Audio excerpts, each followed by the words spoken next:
Daggerheart has 18 ancestries that you can choose from during character creation. These are what D&D currently refers to as species. They provide your character with their general physical appearance, but mechanically speaking, they also give them unique features. Every ancestry in the game provides your character with 2 ancestry features, both of which you get. In this video, we are going to go over every ancestry in the game. We're going to discuss the features and touch on which classes or domains might even make the best picks for them to help give you some ideas about where to get started. I will be clear that this is not a deep dive into every possible combo. That's a totally different conversation for a totally different video. As a note, this video will also assume some basic knowledge of the game, like what hope and fear are, what stress is, how hit points and damage work. So if you are brand new to the game, I would strongly recommend checking out one of my previous overview or combat videos to get started. Also, it seems like you've all been really enjoying my Daggerheart content recently, and I've been having a blast making it, so thank you so much. And if you'd like to support me and you haven't already, subscribing to the channel and clicking the like button while you're there goes way farther than you'd realize.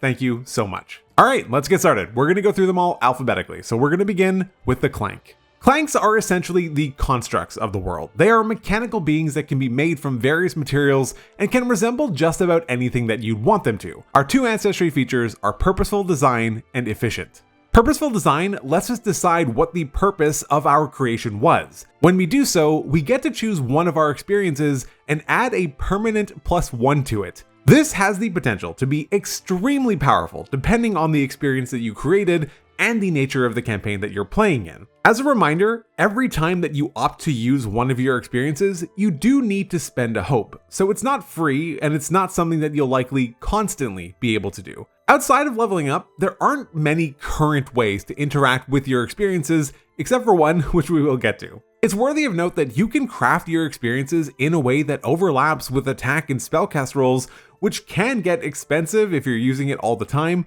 but can also be ludicrously powerful. This feature works exceptionally well if you are a School of Knowledge wizard, since you can mark a stress to double the value of any experiences that you use, and you can use your experiences by spending a stress instead of a hope. There's not many other ways to put this. It's really good. Our second feature is efficient, which allows us, when we take a short rest, to choose long rest moves instead.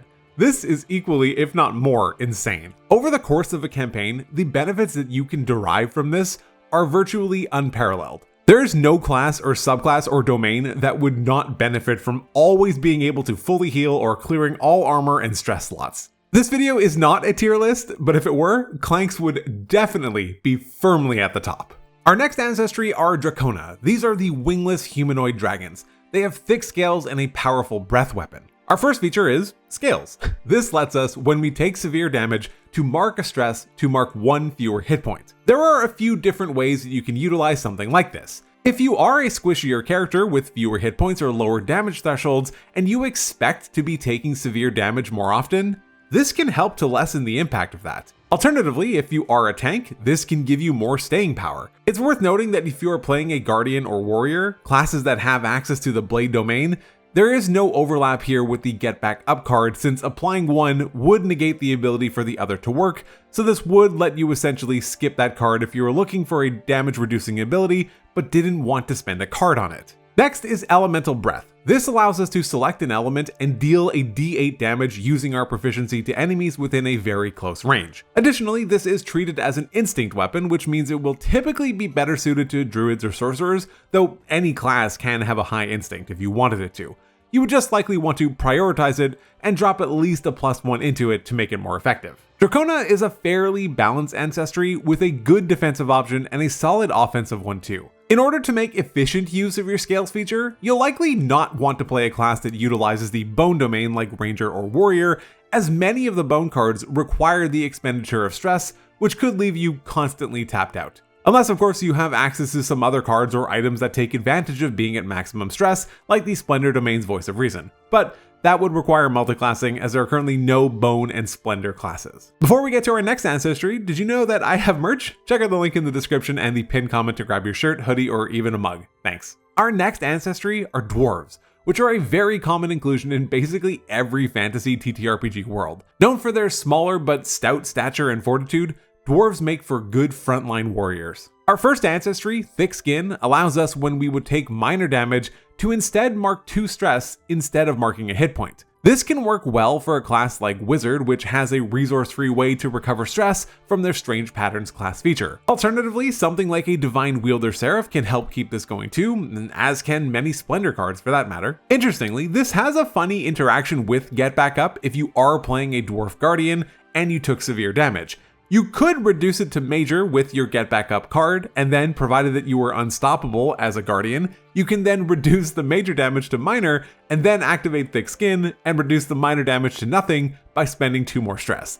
So yeah, it costs you 3 stress, which isn't cheap, but you also took 0 damage, so that's kind of fun. Increased Fortitude allows us to spend 3 hope to have incoming physical damage. This obviously works very well with Thick Skin, since when we have damage, you are increasing the probability that it will end up in your minor threshold, which you can then reduce to 0, which is obviously great. It does have a bit of anti-synergy with cards like Get Back Up or anything else that lets you reduce severe damage, as you become far less likely to be able to do that unless you took like 100 damage or something crazy. On the whole, Dwarves make great Ancestries for Guardians, as it allows you to get a lot of additional value out of your Unstoppable feature. Though stress may become a bit of a bottleneck if you or an ally don't have efficient ways of clearing them. Next up are Elves, which are yet another staple of the fantasy genre. Elves are well attuned to their surroundings and bring with them some great senses that can help out in various situations. Quick Reactions allows us to mark a stress to gain advantage on a reaction roll. This can be very good, but is obviously very contingent on you making reaction rolls. Some ways this naturally comes up are with the Warriors class feature, Attack of Opportunity, which allows us to make a reaction roll to activate certain effects. There aren't all that many domain cards that interact with reaction rolls,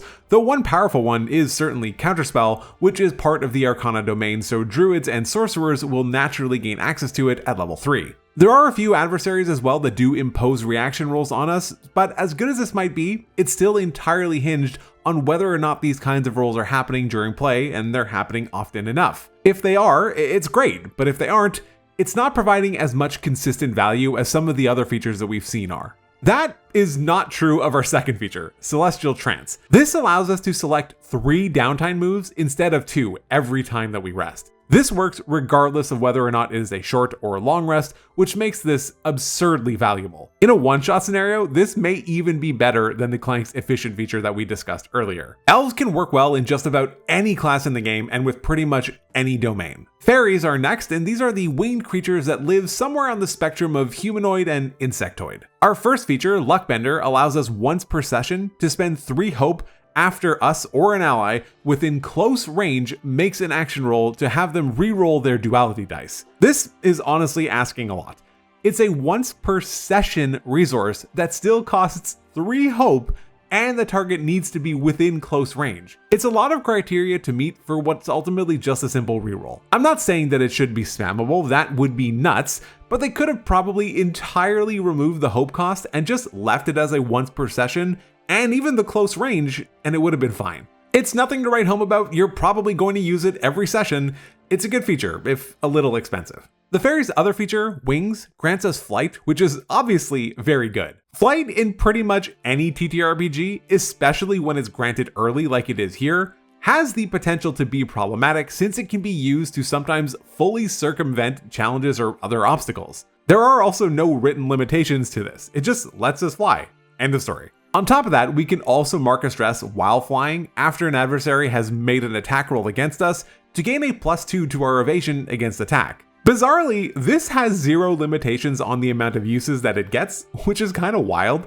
As long as you have the available stress, you can just keep doing it. Classes or other features that have simple ways to clear stress can compound to make this even better, like Call of the Brave Warrior's Battle Ritual, or even having a Wordsmith Bard. It's also worth keeping in mind that you get to clear a stress whenever you succeed critically on anything, which you have a roughly 8% chance to do on any given roll. The Fairy is another ancestry that can work very well with just about anything, but there are a few classes and subclasses like I mentioned that do work particularly well with them. Next up are Fauns. These are the humanoid creatures that have some goat-like features, such as horns and furry lower halves as well as hooves. Caprine Leap is our first feature here, and this lets us leap to anywhere within close range without needing to make any additional agility rolls, which can be quite valuable in the right circumstances. Specifically, we can use it to jump over obstacles, clear gaps, or scale barriers with ease. Again, depending on what exactly you're trying to do, This can come in handy, but its applicability is largely tied to the environment that you're currently in, which makes it inherently challenging to evaluate. Next is Kick, which allows us when we succeed with an attack roll against a target within melee range, to mark a stress to deal 2d6 damage and knock either ourselves or the target back to a very close range. This has some uses. You can push creatures into a range of something like a well-placed Vicious Entangle or a Fireball. One of the best combos I can think of that works with this is if you are a Nightwalker Rogue, you can use it to deal some damage and then kick yourself off into an area that might have some shadows, and then use our Shadow Stepper feature and immediately reappear somewhere else within far range. Admittedly, this is only going to work in some pretty niche scenarios, but when it does, it's going to be fire. The Fauns' Ancestry features are largely utility-based and may not come up frequently, which makes it a bit of a tougher sell. Admittedly, Kick can be used to provide additional chip damage since it tacks on after an attack and doesn't require you to make any additional rolls, which is quite nice. The next ancestry we have to look at are Firbolgs, which are another humanoid-looking thing with horns. This time though, they look more like bison, cows, or other bovine. In many ways, they also resemble Minotaur. Our first feature is Charge, which allows us when we succeed on an agility roll to move from far or very far range into melee range with one or more targets, to mark a stress to deal 1d12 physical damage to all targets within melee range. This kind of feature makes Firbolgs particularly well suited to battlefield controllers or dominators who roam the environment and punish anything that they get near. Now, technically, this feature does not work with the Bone Domain's deft maneuvers, since that negates the need for the agility roll to move from far to melee range. However, I feel like this is more of an oversight than anything else. I couldn't imagine not allowing these two features to work in combination with each other. It costs them 2 stress to not need to make the roll to get the extra +1 to the attack, and then to get to deal that d12 damage. They feel like they were made for each other. Our next feature, Unshakable, is particularly great. It allows us whenever we would mark a stress to roll a d6. If we roll a 6, we don't mark it. This gives us a 1 in 6 chance on any occasion where we might use a stress to maintain that resource, which is very powerful. Obviously, there's high variance, but this kind of thing spread out over the course of a campaign will pay dividends. Firbolgs are particularly well suited to classes that utilize the Bone Domain, which are currently the Ranger and the Warrior. Bone is a domain which makes the most use out of stress as compared to other domains. However, that's not to say that it doesn't work well with others too. That said, Charge works very well for melee style builds that want to close the gap and get up close and personal with their quarry, which works well for warriors, but it also works great for Valor classes such as the Guardian, which can make great use of their defense and stress to sway an encounter dramatically. Next are Fungril, which are humanoid mushrooms. I don't really know what to say here. They're just kind of weird. Our first ancestry feature is Fungril Network. This allows us to make an instinct roll. On a success, we can communicate with any other member of our ancestry across any distance. While features like this have the potential to be extremely useful and find out incredible amounts of information, they also tend to fall flat. They can even be problematic, as many GMs may feel obliged to allow the feature to work even when it shouldn't, or when it doesn't work, since there just might not be any Fungrils in that location, it just kind of feels bad. There are some very fun flavor moments that this can allow for, which is nice, but in general, I'm not a big fan of features like this. Our second feature, Death Connection, allows us to touch a recently dead corpse and extract some form of memory from it. This is also cool, but it's one of those features that you only use a couple of times and hope for the best, or you use it constantly and it just kind of gets obnoxious. Fungrils are the kind of ancestries that I don't think make a lot of sense in a core rulebook. I feel like they should have been reserved for more specific settings or something like that. Now, the jury is still out on whether or not we will see official campaign setting books, or if campaign frames are the extent of what we are going to get. But in either case, I can also see no issue with a book of new frames also providing additional playable ancestries. I can see why these features are appealing, and make no mistake, they can be fun as hell, but often they're just gonna feel dead. Next up are Galapa, which are enormous turtle people that can make excellent defensive use of their shells during combat. Our first feature, Shell, provides us with a bonus to our damage thresholds equal to our proficiency, which can be very good. It's worth noting that we also always add our character level to our damage thresholds as well. Also, the way that proficiency scales is not always the same for every character. It always begins at 1 at level 1, however, as you level up into different tiers, you do automatically gain a bonus to our proficiency. At tier 2, which begins at level 2, our proficiency becomes 2. At level 5, it automatically becomes 3, and at level 8, it automatically increases once again to 4. However, within our leveling options in Tier 3 and Tier 4, we can also opt to increase our proficiency by 1 per tier, meaning that it can max out at 6. This means that the bonus from shells scales with us, and we are not actually precluded from wearing armor either. However, this does work extremely well with the Valor Domain's card Bare Bones, which provides us with armor thresholds while not wearing armor, which are consistently very good, but only get better when paired with the Galapa shell. Even just in Tier 1, this sets our threshold to 1121, which is far superior to even full plate and does not come with any of the downsides. In Tier 2, it would be 1528, which still exceeds full plate without any downsides. Suffice it to say, this is very strong, especially if you're a Guardian or a Seraph with access to the Valor Domain. Our second feature is Retract, which allows us to mark a stress to retract into our shell, providing us with resistance to physical damage. However, while we are inside of our shell, we have disadvantage on action rolls and we can't move. This can make us even more defensively focused, but as we just explained, our damage thresholds are already so high that we likely don't need to use this that often, but when we do, it's obviously very nice to have. Galapa unquestionably lend themselves to being front and center melee combatants who know how to take a hit. That said, everyone can benefit from bonuses to their damage thresholds. It's just a question of priorities at this point. A battle mage, for example, could find increased damage thresholds even more valuable than other ancestral features, since it's going to provide them with more staying power. Next up are giants, and what's cool here is the whole section about eyes, as they include things like Cyclops. Giants are all born with no eyes, and they develop them over time with a total amount ranging from 1 to 3. Anyway, our first feature is Endurance, which provides us with an additional hit point slot straight away during character creation. Everyone can make use of additional hit points, though this does often lend itself to classes that lean more toward being frontline fighters. On top of that, our second feature, Reach, allows us to treat the reach of any weapon, ability, spell, or feature that has a melee range as though it had a very close range. To emphasize, this does not just bump up all ranges by 1 level. It just allows melee things to target very close. That said, I kinda wish it also bumped very close to close, but that probably would have been too good. Anyway, as you can imagine, this is still really good. Increasing your range functionally increases the amount of targets that you can hit with anything. What's awesome here is that it isn't strictly limited to weapons, but also includes spells, and there are plenty of Codex and Arcana spells that do target things in a melee range, which gives giants a lot more versatility than you might expect. One combo I particularly enjoy, mostly because it conjures such a silly image in my head, is a giant bard that uses a rapier. This is a presence-based weapon, but it has the feature Quick, which lets us, when we make an attack, to mark a stress to target another creature within range. Bonus attacks are always great, and this makes them even better. Alternatively, if you have ways to compensate for the evasion penalty, weapons with the Massive trait can also work exceptionally well. A giant using Rogue's Dodge is also particularly funny to me. Next up are Goblins, everyone's favorite silly-looking, menacing humanoid creatures. Our first feature is Sure-Footed, which lets us ignore disadvantage on agility rolls. Much like a few of the other features that we've had so far, there's absolutely nothing wrong with this.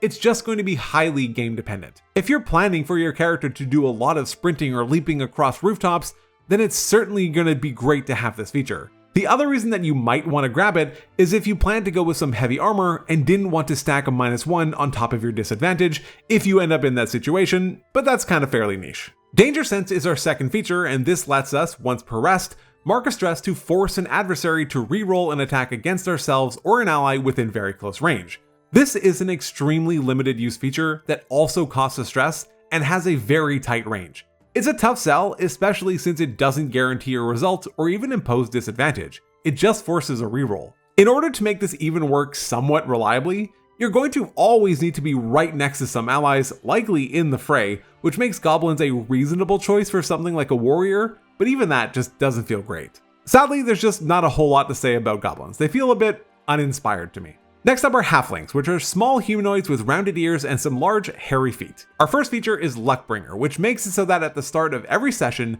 everyone in the party gains 1 hope.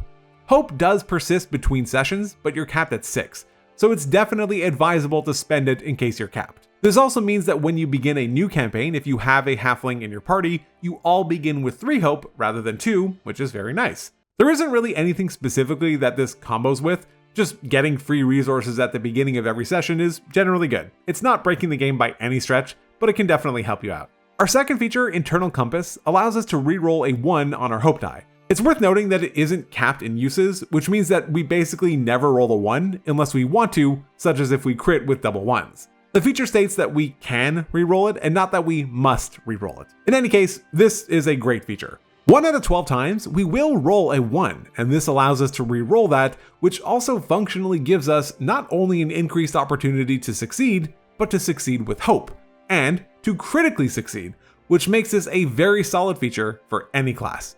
The more we roll, the more potential value Internal Compass brings us.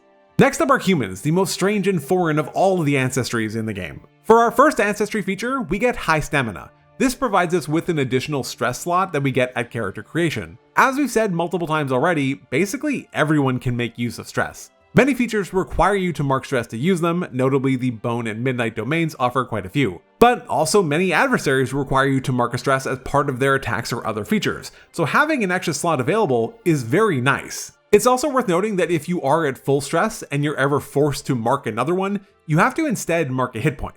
To be clear, this is only applicable in situations where you are forced to mark a stress. If you are maxed on stress and just want to use an ability that requires you to mark one, you just can't use it. You can't just opt to mark a hit point instead. What's interesting here is that there are some cards and builds that this would not work well with. The Splendor Domains card, Voice of Reason, for example, provides you with a bonus to your proficiency when all of your stress slots are marked. This obviously becomes easier if you have fewer to mark. Alex from Exploring the Build made absolutely ridiculously good use of this card in a recent game that we played where his wizard was just blowing everything up. It was so much fun. Our second feature is adaptability, which allows us when we fail a roll that used one of our experiences to mark a stress to re-roll it. This can be quite good depending on how generally applicable your experiences are, but since you need to spend a hope to use an experience in the first place, needing to also mark a stress to re-roll it may feel like a lot, but there's plenty of circumstances where this will be easily worthwhile. This is a pretty good feature overall. Next is Infernis, which are the humanoid descendants of demons. They're essentially tieflings from D&D. Our first feature is Fearless, which allows us, when we roll with fear, to mark 2 stress to change it into a roll with hope instead. A few things to note about the mechanics of this. Firstly, it can occur on a failure or success with fear. Either is fine. Secondly, it doesn't change the value of the dice or cause a reroll or anything. So if you're a wizard with strange patterns and the fear die rolled the number that you selected, you'll still gain your benefit. And finally, this does deprive the GM from getting a fear and instead grants you a hope. There aren't really many ways to put this, other than that it's extremely powerful. 2 stress isn't insignificant, but depending on your class and the makeup of your party, it can be fairly easy to clear stress when needed. Bards with their rally feature, wordsmiths with rousing speech, wizards with strange patterns, warriors with battle rituals, seraphs with sparing touch. There are plenty of ways to have access to a stress clearing mechanic, which makes Fearless both reliable and powerful. From the insanely good to the more mediocre, Dread Visage provides us with advantage on rolls to intimidate hostile creatures. There isn't anything inherently wrong with this, it's just a bit niche, and will depend on how your game plays out and how often you're not just intimidating people, but intimidating hostile people. Perhaps if you took Infernis, you planned on doing this all the time anyway, which obviously makes it more likely, but in general, this one isn't going to be great all that often, and even when it is, it's just an extra d6. Next up is Katari, the feline-looking creatures that are known for their agility. Our first feature, Feline Instincts, allows us when we make an agility roll to spend 2 hope to re-roll our hope die. Agility rolls can be fairly common in the game, since it's the core mechanic behind moving a far or greater distance during combat, so if that's happening frequently, or if you're spending a lot of your time performing acrobatic type actions, then this can definitely come in handy. But spending 2 hope might be a lot depending on the scenario. It's also just a reroll of your hope die, so the scenarios where you would use it actually do lessen. If you rolled a 9 or something on your hope die and a 2 on your fear, and you still fail the roll, you're not going to use the feature. If it allowed you to reroll either your hope or your fear die, it could be much more usable, but then you could be potentially too powerful. If you can use it and it does work out, it's functionally a 1 hope cost though, since you would regenerate it if you manage to roll with hope off of the reroll. Our next feature is Retracting Claws, which allows us to make an agility roll, so we could use our feline instincts on this to scratch a target in melee range. On a success, they become vulnerable, which means that attacks against them have advantage. I don't think this is worth using the vast majority of the time. Risking a roll which can generate a fear or fail and pass play to the GM just to impose the vulnerable condition is often just not going to be worth it. That's not to say that it never will be, but in many cases, you're probably better off making that same agility roll to attack a thing and potentially kill it. There's also just so many better ways to get vulnerable as a rider on other abilities like Bolt Beacon or Forceful Push. Katari overall feels like an ancestry that you really need to want to make work, as it feels very underwhelming compared to some others. Next up are Orcs, which are most easily recognizable through their squared off features and tusks. Our first feature is Sturdy, which makes it so that when we have 1 hit point remaining, attacks against us have disadvantage. This is pretty good and makes us a bit less likely to be hit when we're on the brink, which is pretty nice. As a flat passive, this is just a solid feature for basically any class. Our second feature, Tusks, allows us, after we succeed on an attack roll against a target within melee range, to spend a hope to gore them with our tusks and deal an extra 1d6 damage.